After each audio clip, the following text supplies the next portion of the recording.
As I mentioned, my name is Gaylord Lopez. I am the director of the center. I've been here for a couple of minutes now. Those of you who were with us the first webinar, you know that I have a little bit of experience.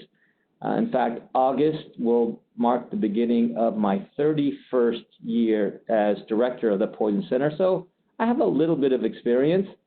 I'm trained and schooled as a pharmacist, specialized as a toxicologist by doing postgraduate work. That was in Pittsburgh, PA. Yay for Steeler fans out there. And then in 1988, in August of 1988, Grady recruited me as director, and I've been here ever since. I'm one of a handful of toxicologists here at the Poison Center. I do manage a lot of the day-to-day activities here. In addition to directing the center, I do participate in a number of outreach programs, educational programs, lectures. I'm a consultant at various schools of pharmacy. I lecture for them. And then I do a good number of legal cases each year. So an all-around kind of great job that I've got going here. But today, probably one of my favorite things to do is lecture and talk. And as I said, we're going to be talking about marijuana edibles, sort of a play on the do's and don'ts, but basically it's the don'ts and don'ts of marijuana edibles.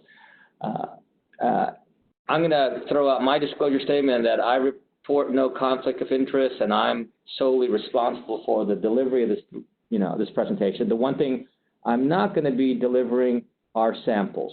So in the event you are looking for freebies at the end, you'll have to get those yourself. It's not too much to get a ticket to Colorado, but if you're so inclined, you can get goodies yourself and then test all the things I'm talking about today and see if they do come true, but no freebies this morning. So what are we going to be talking about this morning? So in essence, we're going to talk about why is pot so hot. So we're going to understand why marijuana edibles are trending. And if you're looking at the daily news cycles, you know that we've had here in Atlanta issues with marijuana edibles. We're going to talk about how marijuana affects the various bodily functions and the brain in particular. We'll review common side effects that you can get consuming these edibles. And I've got this really neat mnemonic that will help you remember in just like 2 seconds the plethora of signs and symptoms that you can experience if you happen to get one of these, either intentionally or by accident.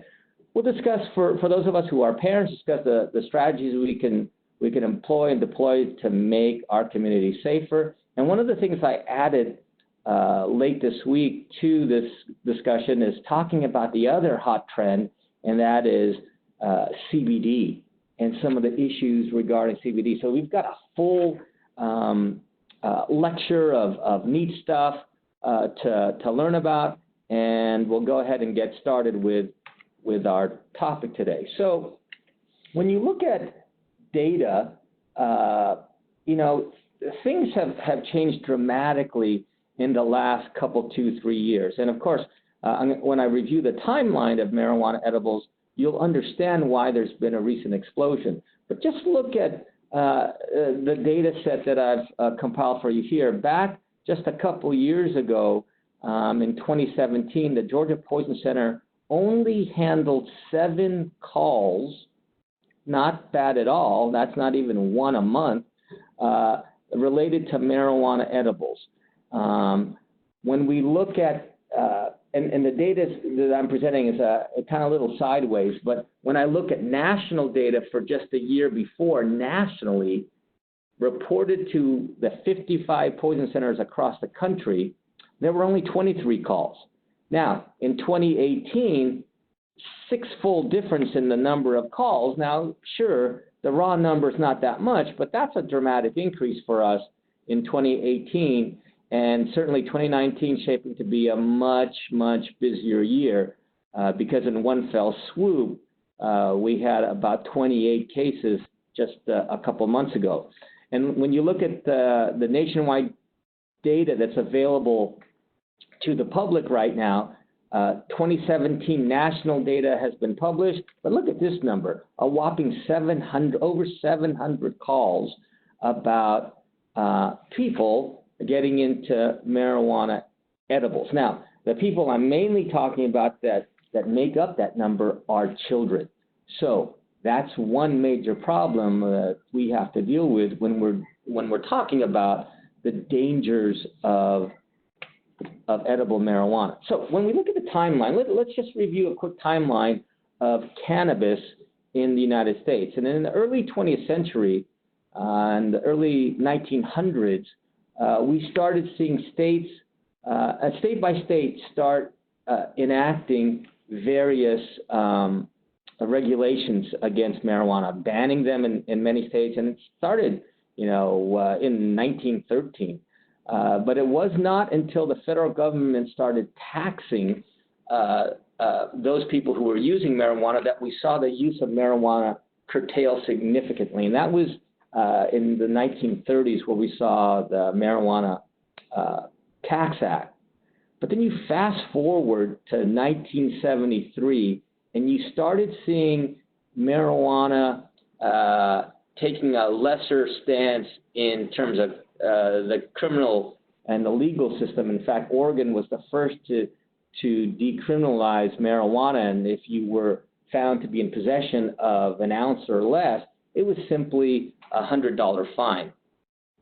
Then, of course, on the left coast, again in 1996, we saw the legalization of medical marijuana, medical cannabis, and that was followed just recently by the states of Washington and Colorado, where they started legalizing recreational use of marijuana.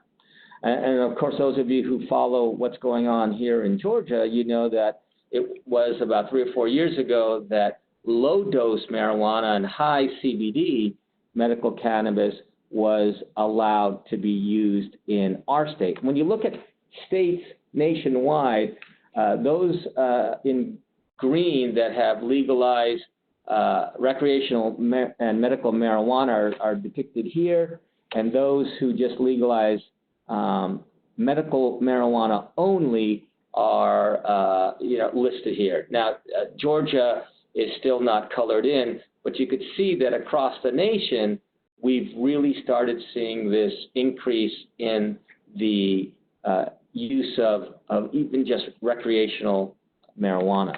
Now, marijuana, when I say marijuana, you say money. So we'll play that word association game and look at the staggering numbers of where we are money-wise, because marijuana is big business. When they started, when it was approved in 12, it was not until 2014 that we saw recreational stores first open. In fact, in the first month, the numbers that I have there were 156 recreational marijuana stores, or dispensaries as they're oftentimes called, that applied for licenses, and close to 500, just under 500 places signed up for dispensing of medical marijuana. And look what happened in just the first year. $14 million in sale for recreational, and the medical marijuana had a significant dollar amount in terms of $32 million. But let's look at just a couple years ago. Look where the number of recreational stores have increased dramatically, going from 156 stores or dispensaries to 578. And the number of medical places didn't change hardly at all. But look where the money, show me the money, I'll show you the billions. Recreational sales alone top $1.1 billion. So pot sells. And then, of course, use of medical marijuana increased dramatically as well. So you're looking at an industry that now, back in 2017, was well over $1.5 billion. That's rather significant. Now, if you think about marijuana edibles and you're my age or not quite my age, you could probably relate to the sketchy looking tin foil that might have had infused marijuana in brownies. Well, let me tell you, today it's clear that these aren't our parents or our grandparents, for that matter, marijuana edibles, in no way.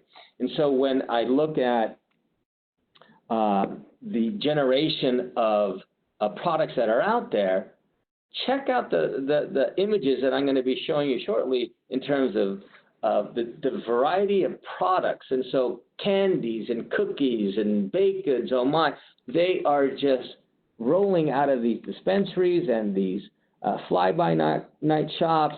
And check out just the array of things that is infused with the CBD type products, as well as the marijuana type products. And I love some of the play on words like cannabiscuits, cannamint.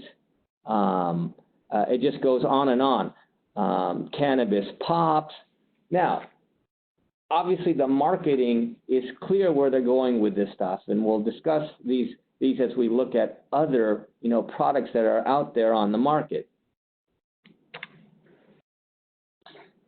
Flavored syrup with cannabis, and this can be quite dangerous because obviously, in addition to being in attractive packaging, these things are made to taste great.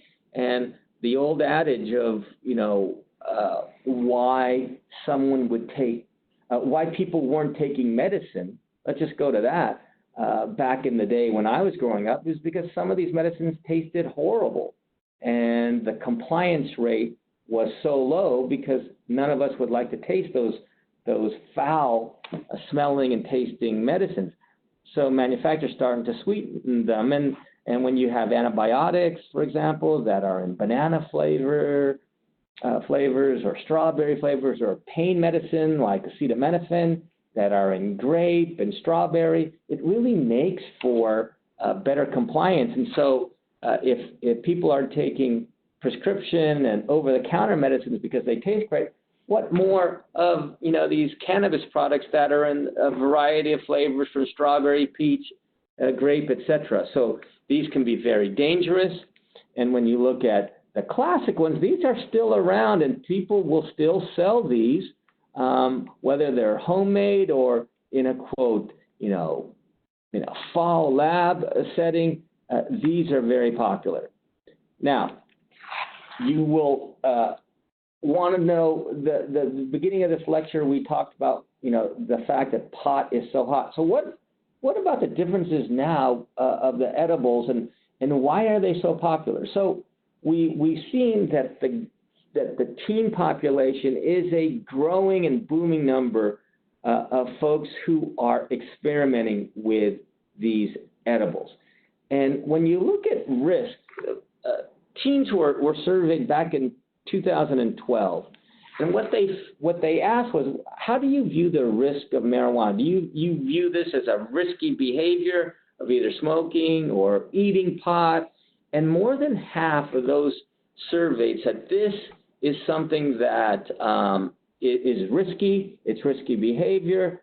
But if you fast forward just a short 5 years, it has dramatically dropped to just 36% of U.S. teens thinking that pot and marijuana, doing it is risky. And so the less risky a teen believes a product may be, the more social acceptance it's gained, and of course the greater chance of that person partaking, if you will. And the likelihood of use goes up dramatically. And check out this stat. When they surveyed teens who knew of someone who smoked or smoked themselves, 1 out of 8 teens drove after smoking, and 1 in 5 rode with someone who just smoked marijuana. That's incredible. And then when we talk about the signs and the symptoms that you would get, you could see how this could be, quite dangerous. Now, daily, a staggering over 3,000 teens will try cannabis and marijuana for the first time. Now, a good percentage of them will be those who do become dependent. In fact, nearly 500 of these young adults will become dependent after they try just for the first time. And of course, you've all heard of the old saying that marijuana is that gateway drug, and it's one of those doors that opens that as a parent we would not want to see wide open for our young adult. Now, the thing that is different now is some of these marijuana strains are far stronger than the marijuana strains that we had even in my day or my parents' days. The edible products, a lot of people who are using this don't really get the facts straight, but they produce a far more greater and dramatic effect, and effects that can be very long-lasting. And we'll go over those specific numbers in just a second here. Because everyone wants to try to keep things on the down low, obviously, when you look at some of the classic smells that you might get of marijuana when you smoke, when you're getting the edibles, they're far less tame, in some cases not very noticeable. If you're keen on the smell of marijuana, you'll probably be able to detect a faint odor. But a couple things to evade detection, as we all know, the whole stigma of holding a blunt or a joint and smoking, clearly represents someone getting high. But at the same time, when you talk about an ability to now just pop something in your mouth, make it look like you're eating a baked good from home, people are going to be easily able to avoid a noticeable detection. And then as we sadly are learning, these type of products, the edibles, are quite readily available. And although Georgia is not a state that has approved legally recreational, because we are close to states that do, the influx of these products is what's making these widely available. And then, of course, there are the homemade labs that basically people's kitchens where people are infusing these and bringing them into the environment, most notably in our schools. But those manufacturers that are actually producing these products are putting them in a quite attractive packaging, making them look like something else, and you'll be shocked at the images I'll be coming up next. And as I mentioned, the marketing that they're doing is not for adults like Brittany and I. They're marketed directly at our kids. And I love this statement because everyone wants to be safe, especially these guys apparently, but they've got a great safety statement, if you will. Check this out. Start low and go slow. That's their basic safety statement, which is BS. But that's their part in helping people who get these marijuana edibles in excess. They give this disclaimer of saying, start low, but is it followed? Not likely. The marketing, as I mentioned, is primarily directed at the young adults. Look at these crazy images. Captain Munch, Chronic Toast Crunch, Fruit Loopies. Are you kidding me? All of these products, familiar to us as commercial products, but look, you bring in one of these, and of course, who wouldn't be attracted to Fruit Loopies? They look like the real things to me, but of course these are infused with marijuana, and of course the classic gummy bears infused with marijuana, and people not really looking at things like dosing and how much each one of these things are. But even if the label told me what they said was supposed to be in there, these kind of things aren't regularly tested, and I've got a slide to basically depict that. But this is the slide I wanted to show off to you. Check out the Three Musketeers version of cannabis-infused candy. 3 Rastateers, some Twix bars, Munchie Ways, Trichrome Crunch, Buddha Finger, really, and the Oreos down in the bottom left. These are packages that are primarily aimed at our children. You're talking about Oreo-looking products that are infused with cannabis. It looks like that might be a 10 milligram per cookie product with probably somewhere in the neighborhood of 10 cookies or no more than 100 milligrams in that. And that, my friends, is a lot of cannabis. But attractively packaged and in a chocolate form or in a gummy bear form, easy to take. Now, these things are infused with THC, which is the psychoactive component of the cannabis plant. And when you look at its main effects, they're going to be primarily aimed at our brain. Why? Because there are a number of marijuana receptors, or what is known as cannabinoid receptors in our brain. And these are areas in the brain that affect everything from pain and pleasure to our memory and our coordination, our judgment, our vision. There are a number of these receptors in the brain, and this is where THC has its main effect. Now, when you look at what happens throughout the body, and while this slide is quite busy, I'll let you soak it in for just a second here. You could see that what cannabis, what marijuana does to the body and brain is inflict a number of issues, from making us have the munchies to making you feel sick, disrupting your balance, making you feel kind of euphoric. Now, in just the next slide, all these different signs and symptoms, all these areas of the body and brain, I'm going to make you memorize all these symptoms within a couple seconds. And you're probably saying to yourself, well, Gaylord, how is that? It'll take me at least 20 minutes to memorize the majority of these symptoms. Nope. Trust me, in the next couple seconds, you will know all these symptoms. And I developed this mnemonic, and it's a way that I use to kind of memorize long lists. But here's the mnemonic. The mnemonic is help Dad vomit. Okay?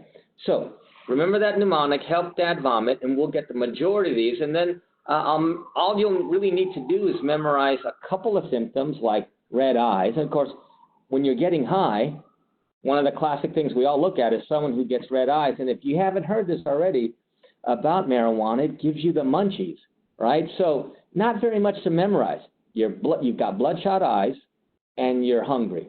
If you memorize those two symptoms and you remember help Dad vomit, then you'll remember all the other symptoms. So let's go look at the mnemonic and let's talk about the classic signs and symptoms that one would get when you take cannabis or marijuana. So starting with H, hallucinations, E, euphoria, L, lightheadedness, P, paranoia, D, dizziness, A for anxiety, D for depression, and then vomiting and red eyes and the munchies.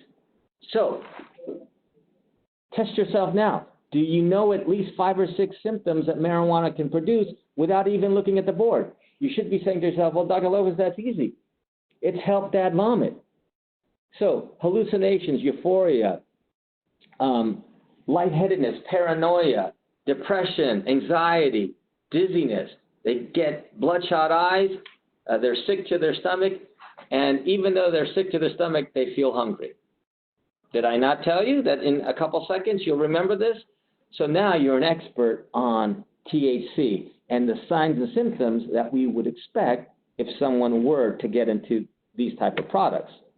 Now, the thing about marijuana edibles that's pretty fascinating is when you compare them to THC cigarettes, blunts, or joints, let's break it down into how quickly they work, how long they last, and what type of high you get. So when you look at blunts and joints, when you smoke them, obviously they get into the lungs. The onset is within minutes, so it's quite fast. The problem with edibles is that these products can take upwards of 2 hours to start working. Now, why is that important? It's important because we're used to taking something and to have immediate effects. The problem with a compound like an edible that is infused is it still has to be broken down by the body, go through the liver, get into the bloodstream. That takes time. And when you're talking about people who are unaware, let's go back to that safety statement. Start low and go slow. When you're trying to get high with your friends, you're not remembering safety statements, especially safety statements from those type of folks who produce these products and sell these products. They have one goal in mind. That's to put more money in their back pockets, not to keep you safe and healthy. So here's the issue when you're talking about up to 2 hours to even start working. We tend to be, a group of beings that if one doesn't work, we usually will take more. And then when taking more ends up resulting in you taking far more than what they say you should take, then you're talking about folks who could run into the health dad vomit and then some kind of symptoms. How quickly does a blunt usually take for the peak effects to happen? Certainly within 20 to 30 minutes up to an hour. How long do the highs last from marijuana? They're fairly quick, within a couple hours or so. But here's what's staggering about edibles. The effects can last upwards to half a day in some people, 6 to 10 hours on average. That's pretty incredible. Now, the issues that we're dealing with is when you're smoking, THC gets sucked into the blood, as I mentioned, and goes, through the lungs. It doesn't really break down in blood, and it doesn't get all changed up and broken down in the stomach, as opposed to the edibles. Saliva starts breaking down marijuana, then it goes into the stomach. Once it travels to the liver, it starts going into the various metabolites, and then it goes into the brain. So you could see it takes a little bit more time. So effects are not as quick when you're eating these type of products. And again, this is where you start running into problems. And when we've had cases here, especially in pediatric patients, where, say, a parent who might have been, partaking, left these gummies around, and an unsuspecting kid comes by, and a mom not realizing, a dad not realizing, an aunt, an uncle, a grandparent not realizing that one or two are missing, maybe because they're high, right? Or because they might just think, oh, it's just one. But let me tell you, some of these things are packed with chemicals, and these particular things can greatly affect a small person in a big way. When you're talking about a 2-year-old who's gotten a hold of a gummy that may have anywhere from 5 to 10 milligrams of THC, that will pack a punch. And, of course, lower body weight is going to result in far greater symptoms. The problem that we see with marijuana edibles is the industry really doesn't put a lot of regulation. Look, do you think these kind of products go through strict testing as it relates to how much compound is in that particular edible? Do you think that, look, there are a variety of different strains and different strengths of marijuana? Do you think that's taken into account when an edible is made? It's not. Well, there's certainly no real safety guidelines. Are you kidding me? Start low and go slow. That's as safe as they get. And as I mentioned, when you look at these products that are not tested and not made under strict laboratory conditions, who knows how much of the cannabis and the THC is actually in these products? Do you think there's equal distribution of marijuana in each one of these gummies, in each one of these brownies, in each one of these cookies? There is not. And so this is what makes overdosing quite easy to happen. And of course, taking and partaking, one of the things we all worry about is its ability as a gateway drug to get someone addicted. And then now we started to see an incredible influx of these type of products in our school system. And if you recall, just a couple of months ago, Sandtown Middle School, right here in the Greater Atlanta area, had this problem magnified in a great way. Someone brought in products laced with THC. It was mainly products resembling, Rice Krispie treats, and there were a couple of lollipop situations that people brought in, but it affected over 24 people. In fact, in our own emergency room here at Hugh Spalding, we saw a good number of these folks come in with some of the signs and symptoms: help dad vomit, red eyes, the munchies, etc. We saw a number of these kids with symptoms, and sure enough, when we tested their system, there we found marijuana and the breakdown products. Now, when you talk about how we can minimize this, it's obvious, right? We've got to try to keep our children safe, but it starts with communicating, talking to our children and telling them about the dangers. I know parents who have been amazed of late that their kid would even be one that they would ever dream about being exposed to this. And in fact, I read this article where this mom, had this young adult, a 16, 17-year-old who straight A student, star athlete, looking at, colleges and college scholarships, looking at the height of testing with the ACTs and the SATs, and then getting that phone call, that dreaded phone call, from an ambulance or from a healthcare facility, emergency room, saying, we've got your child in our ER right now, and your mind is racing as to how they got there, and then you find out it's, drug ingestion, and then the denials, and then hearing about,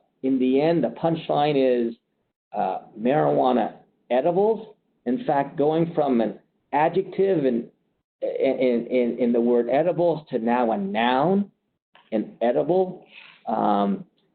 This mom quite surprised that her son would even, take that chance. But look, it's all about making right decisions. And even for first-time users, some of the consequences could be quite dangerous. And when you look at everything from marijuana's ability to affect, memory and judgment and balance, so many things could happen. And while people don't die immediately from the ingestion of an edible, there could be, other effects that could lead to, someone dying as a result of these. And it's because of some of the signs and symptoms that get exacerbated, and they just start acting, quite crazy. Now, marijuana, whether you're smoking, whether you're eating, if I get asked this question, if I tell you I get asked this question once a day, I'd be lying to you, right? This is a very common question that we get asked, and a lot of times it's framed, and let's be honest, a lot of times it's framed in the way such that, I was wondering, Dr. Lopez, I have a friend who might be going for a job interview or drug testing.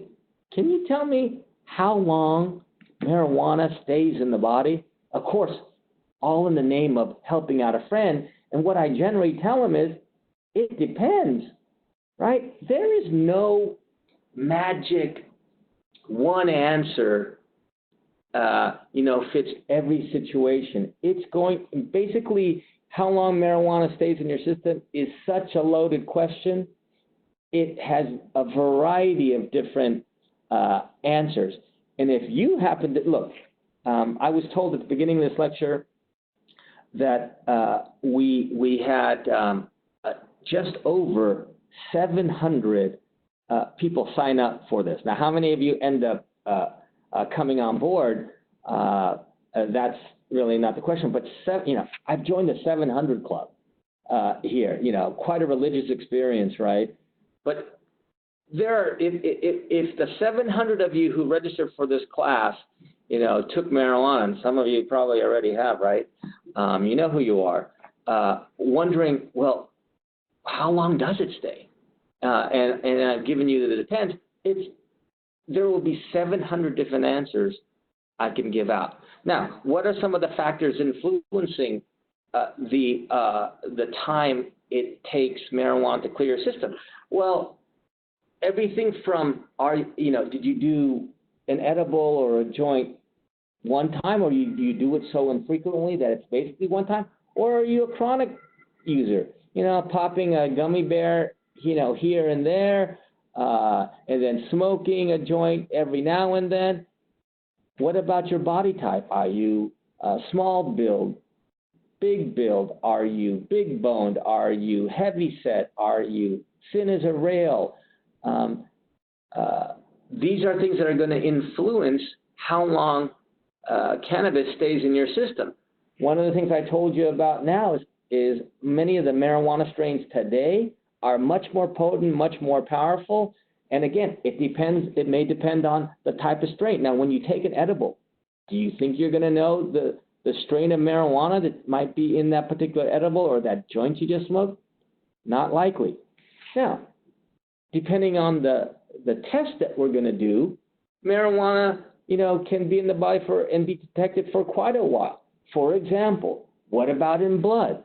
What about urine? What about saliva? And do you now know that some job sites are even doing hair follicle tests? Well, let me tell you, if you get a hair test done, it looks at basically a 3-month period of use.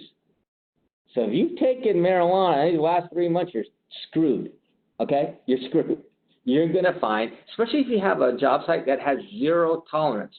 Never mind the fact that maybe the active drug is out of your system, but they're measuring metabolites or breakdown products, and there are over 100 different breakdown products. They're going to be particularly interested in one type of breakdown product, but if they find it, you're totally screwed.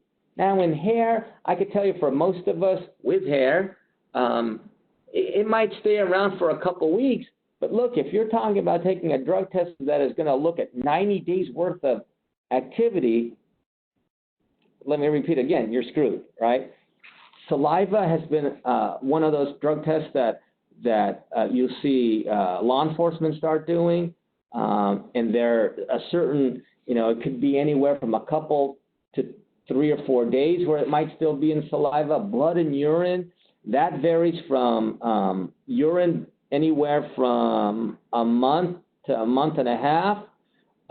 For blood, probably a little bit double that. It's just these things stay in your system for a long time. And if you're of a heavier set, these type of molecules, these marijuana molecules, tend to be deposited in adipose tissue and fat tissue. So then that's going to be problematic. And so when asked that question about how long it stays in the system, the best bet is abstinence.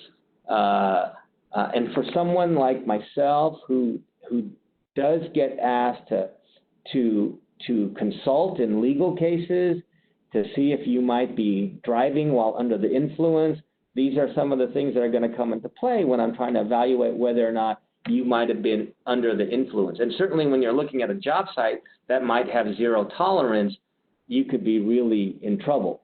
Now, the thing that's getting people in trouble, and I'll try to quickly go over this in my remaining few minutes here, is talking about the recent uptick in people taking cannabidiol or CBD, and how does that differ from THC? And when you look at just for chemistry geeks, just looking at this structure comparison of THC and cannabidiol, they're basically same type molecule, but there are key differences that I'll outline. So in terms of some of the basics of CBD, derived from flowers and buds from two possible sources, either from hemp, which is legal, as opposed to CBD coming from the marijuana plant, which is illegal. Remember I talked about the cannabinoids, those molecules that these products produce, and then the cannabinoid receptors